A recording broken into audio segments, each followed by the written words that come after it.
Samajwadi party के वरिष्ठ नेता मनोज यादव जी हमारे साथ मौजूद हैं बातचीत करने के लिए। सर, आज चुनाव प्रचार का अंतिम दिन है, प्रचार थम रहा है। आज समाजवादी पार्टी अपने आप को कहाँ पे पा रही है आज के अंतिम दिन के? मैं कोई ज्योतिष नहीं हूँ, भविष्यवाणी नहीं करता, लेकिन इतना मैं दावा जरूर कर सकता हूँ राजनीतिक पार्टी का होने के नाते, समाजवादी पार्टी इंडिया अलायंस इन 9 सीटों में सबसे बड़ा नंबर होगा। ये मैं आपके चैनल के माध्यम से वादा कर रहा हूँ, दावा कर रहा हूँ, जो कहे वाणी कर रहा हूँ, भविष्यवाणी सब कर रहा हूँ। वो नंबर क्या होगा? वो 7 पे रुकेगा, 8 पे रुकेगा या 9 रुपये पे रुकेगा? इन्हीं 3 नंबर के आसपास की ये संख्या होगी। एक बड़ा सवाल ये उठता है कि समाजवादी पार्टी लगातार मौजूदा सत्ता और चुनाव आयोग पर सवाल उठा रही है। सवाल लाजमी है, इसलिए उठ रहे हैं। प्रधानों को परेशान किया जा रहा है, लोगों से जबरिया वोट डलवाने के लिए बीजेपी के पक्ष में इस तरह की अपील की जा रही है। और अगर प्रधान, बीडीसी, जिला पंचायत सदस्य ये सब मदद नहीं करेंगे तो उनका अकाउंट सीज कर दिया जाएगा, उनको काम नहीं करने दिया जाएगा, उन पे मुकदमा लगा दिया जाएगा, ये सब किया जाएगा। लेकिन उसके बावजूद भी समाजवादी पार्टी इंडिया अलायंस 7, 8, 9 इसमें से कोई एक नंबर पे रुकेगा। और बीजेपी को, आरएसएस को, योगी आदित्यनाथ को ये पता चल जाएगा कि जब आप अत्याचार करते हैं, जनता के खिलाफ काम करते हैं, तो जनता कैसे आक्रोशित होकर आपको चुनाव हरा देती है। समाजवादी पार्टी अपने फुल फॉर्म में है और चढ़ान की तरफ है, बीजेपी अपने ढलान की तरफ है। आप लोग अधिकारियों को ऑफर दे रहे हैं, लाल टोपी पहन लीजिए अगर जिला अध्यक्ष की तरह काम करना है, तो ऐसा क्यों है? अधिकारियों को क्या डरा रहे हैं कि उनको सच में ऑफर दे रहे हैं आप लोग? देखिए, समाजवादी पार्टी किसी को डराती नहीं है। हम संघर्ष की कोख से, आंदोलन की कोख से निकले हुए लोग हैं। हम आपको एक ऑफर दे रहे हैं। आपको अगर राजनीति करनी है तो क्यों गुलामों की तरह राजनीति करिए? आइए समाजवादी पार्टी में, लाल टोपी लगाइए, बेहतरीन तरीके से जाइए, चुनाव लड़िए, राज्यसभा जाइए, विधान परिषद जाइए, विधानसभा जाइए, लोकसभा जाइए, बेहतरीन लड़ाई लड़िए, संघर्ष करिए। जो पीडीए के लोग हैं उनकी लड़ाई लड़िए, अत्याचार के खिलाफ लड़िए। आप वहाँ डीएम हैं, एसडीएम हैं, एसपी हैं, डीएसपी हैं, क्या हैं? उस हैसियत से अगर चुनाव को प्रभावित करने की बात करेंगे तो समाजवादी पार्टी निश्चित तौर पे सवाल उठाएगी। और अगर किसी को लगता है कि समाजवादी पार्टी आरोप लगा रही है जो निराधार है, तो उसके लिए समाजवादी पार्टी छोटी सी अदालत से लेके बड़ी सी अदालत तक और आयोग, सरकार से लेके आयोग तक सब जगह लड़ने को तैयार है। इसी आयोग ने तो कहा था कि समाजवादी पार्टी झूठ बोल रही है कि हमारे वोट नहीं काटे गए 2 जातियों के, एक वर्ग एक जाति का। बात को जब एफिडेविट के साथ 18,000 दिए तो उस चुनाव आयोग का मुंह ऐसा बंद हुआ कि आज तक दोबारा नहीं खोला। तो ये सोचना चाहिए कि समाजवादी पार्टी जब आरोप लगाती है तो ईमानदारी के साथ, गंभीरता से आरोप लगाती है, जिसके तथ्य हैं, सबूत हैं, तब हम कोई आरोप करते हैं। एक सवाल और था कि डिप्टी सीएम केशव प्रसाद मौर्य कह रहे हैं हमारा नारा है एक रहोगे तो सेफ रहोगे। मुख्यमंत्री की नारा लगा रहे हैं बटोगे तो कटोगे। तो ये जो अलग अलग चीज़ें हैं, अलग अलग नारे दिख रहे हैं, उनको कैसे देखते हैं आप?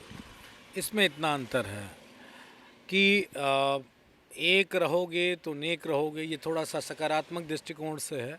जैसे हम, बहुत पुराना नारा है कि अनेकता में एकता भारत में पाई जाती है। ये हमारे सभी धर्म समभाव को मानने वाला देश है। लेकिन योगी आदित्यनाथ ने संविधान के खिलाफ बोला, नकारात्मक दृष्टिकोण से बोला कि बटोगे तो कटोगे। एक मुख्यमंत्री जिसने संविधान की शपथ ली है वो ये बात कहने का अधिकारी नहीं है।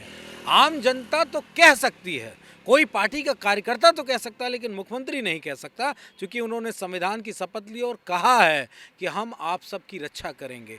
लेकिन जो अब ये नारा आया है कि एक रहेंगे सेफ रहेंगे, वो मेरे ख्याल से दो जो इंजन टकराते हैं, केशव प्रसाद मौर्य जी दूसरे वाले इंजन में बैठे हैं और योगी आदित्यनाथ जी दूसरे वाले इंजन में बैठे हैं। दोनों इंजन आमने सामने हैं, इस वजह से इस तरह की बात कही जा रही है। लेकिन कहीं हद तक योगी आदित्यनाथ पूरी कोशिश में लगे हैं कि जिस सीटों पे प्रभारी बनाया गया है, चाहे वो मंझवा हो या फूलपुर हो, उस पे केशव प्रसाद मौर्य को कैसे चारों खाने चित किया जाए, इसके लिए योगी आदित्यनाथ का बहुत बहुत धन्यवाद।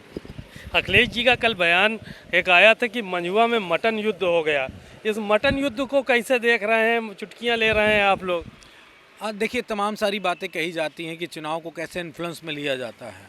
वो वीडियोस इस बात को तय करते हैं कि बीजेपी कैसे मुर्गे और बकरे की दावत दे रही है कि साहब आइए, खाइए और भाजपा को वोट दीजिए।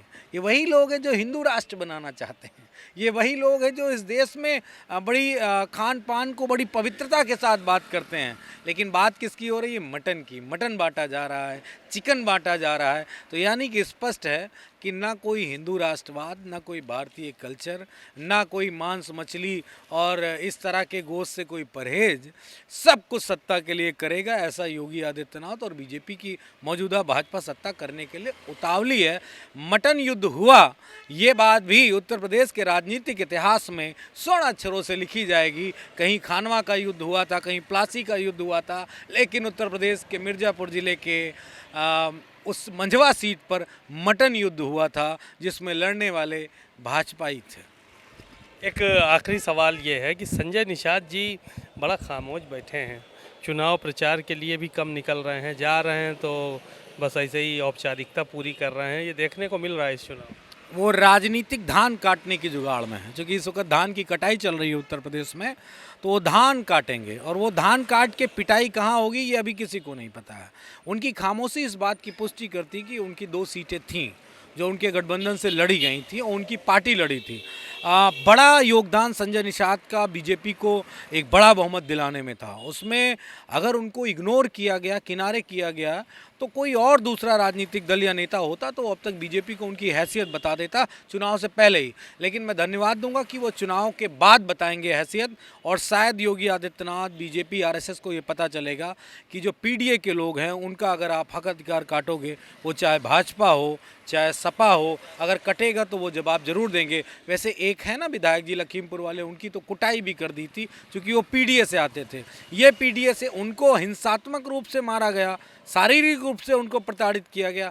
इनको थोड़ा सा जिसे कहते हैं ना सिंबॉलिक रूप से मारा गया, इनकी पार्टी को कमज़ोर करने की कोशिश की गई। लेकिन संजय निषाद जी पे मुझे पूर्ण विश्वास है कि वो इंडिया गठबंधन की पूरी मदद करेंगे, तभी उनको उनका हक मिलेगा। चलिए शुक्रिया। संजय निषाद को लेकर मनोज यादव ने बड़ी बात कही और कहा कि मुझे विश्वास है कि वो इंडिया गठबंधन की मदद करेंगे। कैमरामैन अरविंद के साथ सीमा नकवी, भारत समाचार, लखनऊ।